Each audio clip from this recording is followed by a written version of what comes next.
I absolutely love Reigen and the shenanigans he gets into, because here's the thing with Reigen, he's one of the biggest whores in anime. He will literally do anything for money, but I love the fact that post season 2, he really has become like the ultimate father figure to pretty much anyone who will listen to him, most importantly Mob. But I love how this yokai hunter storyline, which literally, I think the pay was worth it, all things considered. Even if they easily dealt with the threat at hand, that threat is probably worth the stack of cash that this yokai hunter was willing to give. And hell, he was willing to pay them for probably the rest of their life, and they would have been set financially. But unfortunately for Reigen, someone who very much is so money hungry is now in the process of being almost like a brother slash father figure to his two employees who are kind of both on their path to becoming someone different. One wants to go back to school and better their life, and Mob is very close to quitting this job and figuring out who he wants to be in life.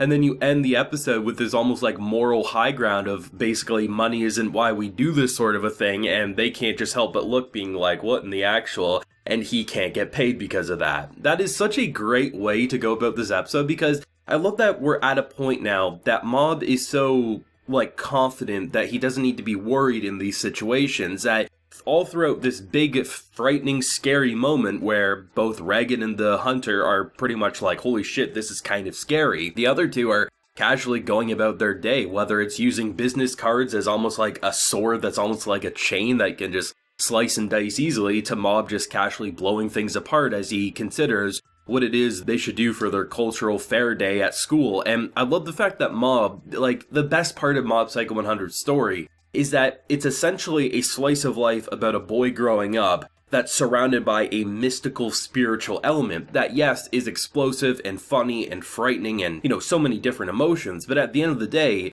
it's Mob's simple story of growing up and finding who he wants to be in life as he reaches closer and closer to 100, and the show wraps up however it wants to, right? The beauty about an episode such as this one is that it very much highlights where Mob Psycho 100 has ended up after 2 seasons and a couple of episodes, and that is, basically, the spiritual stuff that's going on in this world is the least of Mob's concern anymore. Mob is very close to separating himself from Reigen's business, and I mean, there still is a possibility that Mob will choose to stay after he's done school. Maybe he'll want to, but at the end of the day, Mob's as much of a normal boy as he is someone with spiritual phenomena powers that can let him do extraordinary things. And I love the fact that for Mob, the most important thing during this entire battle, right, or this entire almost haunted house maze shenanigans was, what are we going to do for costumes, right? Because he has to think about it, we could take the easy way and just throw some sheets on some people, but really, is that fair? And Mob, going from a very sheltered and isolated kid back in season 1 to where he is now,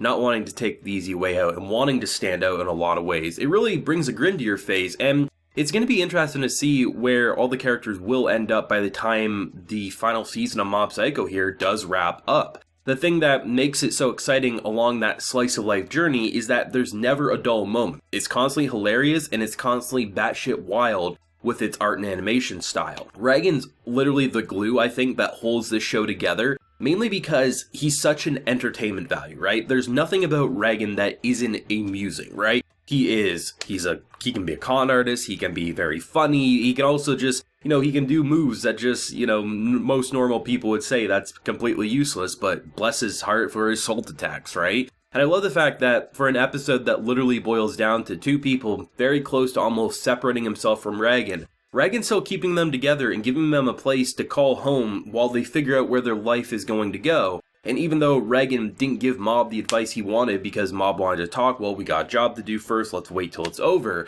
I love the fact that Mob still found the answer he was looking for. It's not that Reigen was some asshole or he's pushing Mob around in the earlier seasons. Rather, Reigen's we have a job to do, we will talk. And he was willing to do that at the end. And because Reigen basically, took him on that job, he actually got the answer he was looking for more than probably any random piece of dialogue would do for him. And I think that's what makes me really proud of Mob's character in general, because he really is the most normal kid in anime.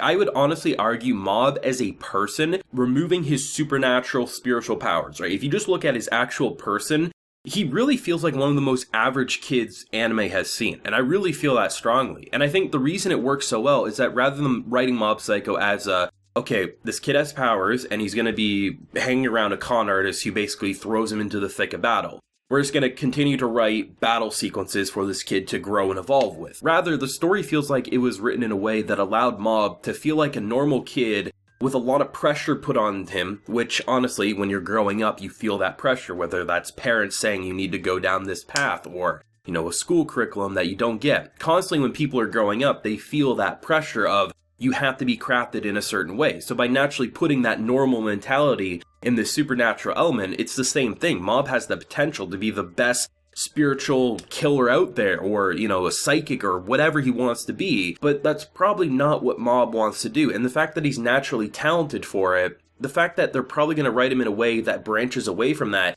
I think that's what makes the entire journey of this show so great. And the fact that it really feels like it's not going to overstay its welcome, because in the earlier portions of Mob Psycho, I think you could look at it and say you could easily see yourself watching 50 to 100 episodes, right? There's just so many shenanigans that could pop up. But I think after season 2, I'm so happy to see that it's going to be a 3-season show and we're done, right? It's one of those manga series that didn't overstay its welcome, but had a short and sweet, complete story that it wanted to tell. And I think the fact that we're taking it slow in the intro of season 3 before getting things going, shit will hit the fan, we know that, and we know we're probably going to see 100% Mob before the show wraps up, or get very, very close to it. And the fact that Mob Psycho can say, we don't need to compete with anime that just constantly kill things, or, they do these crazy plot twists left and right from the get-go. Mob Psycho's had that. Mob Psycho's had those moments, but we're at the end stages now, right? This is the most important thing for Mob and most of these characters is where do they go post-anime story? And they're setting it up in a way that makes it feel like a normal kid who just is trying to figure out where he wants to go in life.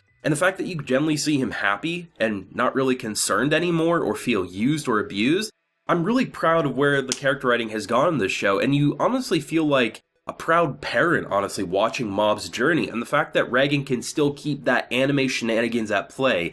The crazy action, the crazy still shots, all the stuff you've come to love about the excitement of Mob Psycho. But as it stands, we can take it slow to build those character moments of people wanting to go back to school, people figuring out where they want to go after school, and really feel like Mob Psycho is unlike a lot of anime that has ever come out. And that's what makes it really fun to follow. And even if it's not the most hyped up show of the season, it's one of those things that people who are fans of Mob Psycho can recognize it still is one of anime's best that has come out in the past decade. I'm quite excited to see when shit will hit the fan though. I imagine just my gut feeling it'd probably be just before the midway point of this season. They'll take it relatively slow for another couple of episodes before shit goes batshit wild, but either way, I'm really enjoying Mob's journey and the characterization. I mean, season 2 really felt like Reigen's characterization, and now we're back to Mob's, and I'm excited to see where they're going to go from here. But thoughts, feelings, and ideas on what you want to see for this final season here, do let me know. Leave a like if you enjoyed, subscribe if you're new around here. Till next time, everyone, please take care and have a good one.